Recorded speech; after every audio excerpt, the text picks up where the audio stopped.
The solo episodes have been a hit, not a hit in the Club Shay Shay, Joe Rogan, Sean Ryan sense, but for me in this podcast and our subscribers, followers, I think we've turned a corner on this show to where now, at least maybe it feels that way for me. I feel like the solo episodes are becoming a little bit more popular. And I don't say that as a way to say, oh, my guests aren't popular or whatever, but something weird has happened in my journey where I've realized, this used to be a show where it was only featuring other folks, primarily business owners. Then we started talking to podcasters and music artists and nonprofit leaders, and we've had a really eclectic mix of people. And I went from feeling like nobody wants to hear what I want to say on a solo episode to giving it a shot, then getting really positive feedback from one person, one listener who sent me a long message about how it helped them get through their week or whatever. And then, I had the 5 minutes to learn bits for a while. We're bringing that back. And there's been this turn to where now I'm using this platform to really talk about some of the things that I'm working through in my personal life, working through in this content creation space, things that, yes, I do through my business, VAS, LLC, and provide to clients. And it's been really cool getting that feedback from people. So there's a few folks I want to shout out, want to drop your names. Hopefully you're hearing this one. Justin Meyer, huge thanks to you for continuing to listen and leave comments and check in with me on why I'm doing certain things like wearing the glasses. Notice I'm not wearing glasses in this episode, man. Isaac Nesmith, my buddy that I grew up with in California, has given me some really good insights because he knows me. Isaac, you know me really well, man. I really appreciate you tapping in to the show and giving me feedback on things that I'm doing good. And Jason Cornett from Henderson Companies, man, I appreciate you dropping recommendations for guests, nonprofits, folks that I should be connecting with, and just generally being a very vocal supporter online as well. Sarah O'Sullivan, my homie, I appreciate you as well. Always appreciate when you get caught up on the show and give us some like blasts and comment. And, I see you and everything you're doing with your content as well. So I appreciate you. I feel like there's somebody that I'm forgetting, but I'll make sure that I listen to this one again and get them dropped on the next episode. But got a lot of really good folks supporting and sending me comments and helping me as I've asked for your help as subscribers of this show. Had a really impactful conversation actually with another content creator earlier this week, and that will be the basis of what I'm building this episode on, this very short episode. But we had a talk about followership and subscribers and about the things that we thought would work on our podcasts that have failed or not worked out, and what we've learned from those moments. And it was so insightful. And of course, it happened on a random Wednesday night. I got a call from my friend, and I just picked up. I was working on a guitar. I've been modifying one of my guitars lately, and just mostly listened to him just ask me some really hard questions and drop some wisdom bombs. And it was so good. Was actually wish it would have been recorded. Maybe we will record it as another episode coming up in the future, but just to talk about what's working, what we can try, talking about, Google ads and pushed posts, boosted posts, things like that. And I've just find so much value in those conversations when you have this, it's the Bible verses, iron sharpens iron, one man sharpens another, one woman can sharpen another, etc. I think as people, we really help each other improve when we're in community and we're sharing just the truth about ourselves, the vulnerabilities that we have, the insecurities that we have, in hopes that the person on the other side of that conversation is going to see us, that we can increase our trust in that person, and that they can hopefully reflect something back that we need to hear and have the guts or the balls to basically say what needs to be said.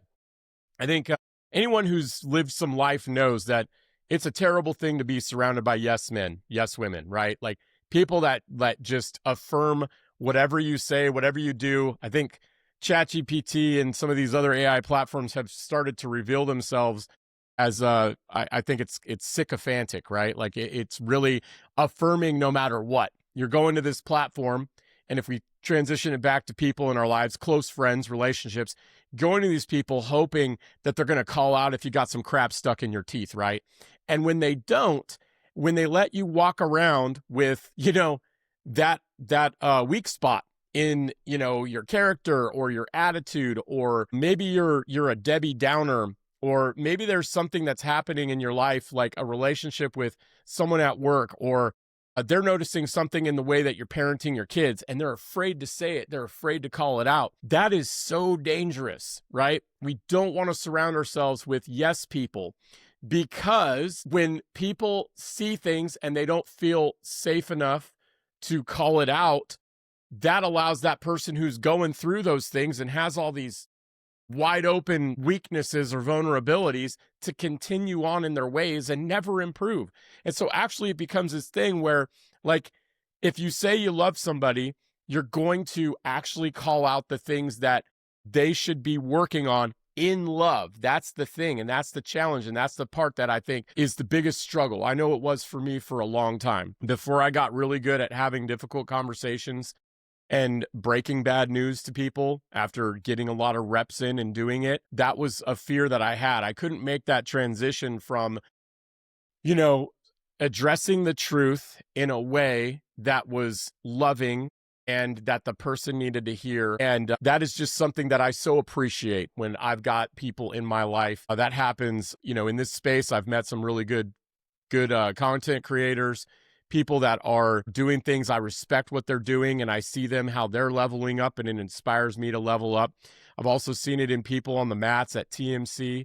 Huge shout out to everybody. I'd name drop you all, but I know I'd leave somebody out by mistake, and I don't want to do that. But, I've found value in putting myself in relationships that require me to show up, require me to do hard things, work projects that require me to stretch myself and operate outside of my comfort zone. I think there's a lot in that. And that's really just kind of what I wanted to leave you with, because as I start to talk and I think about these other topics that are on my mind, I realize that I need to shut this episode down so I can start recording the next one and get it out. So again, just a reiteration, if y'all have feedback for me, the comments section, sometimes that's a good place for it, but really shooting me a direct message is the best way. I really appreciate your feedback.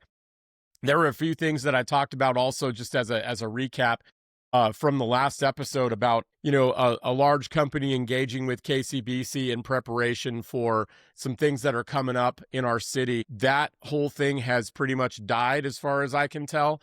And on that subject, I just want to say that if you reach out to me and you ask me about coming on the show, and I reciprocate interests and I send you the form, the intake form or whatever, and then I don't hear from you, you will not come on this show, okay?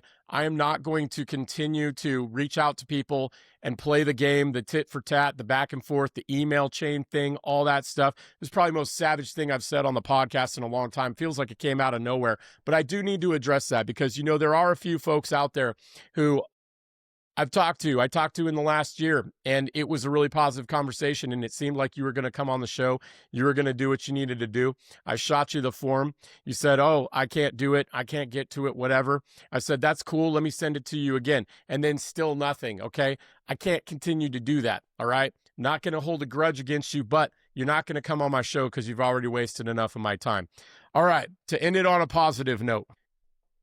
That was hilarious. I can't believe I just did that. But I can also believe I did that. It's got to go somewhere, right? You got pressure. It's like a volcano. You want to leave that stuff out slowly. They're not listening to the show anyway. But to leave it on a positive note, I am grateful for everyone continues to help me sharpen the approach for this show. Give me some tips on some things I can improve. Again, until next time, which is going to be tomorrow when I drop the next episode, I'll see you all soon. Thanks.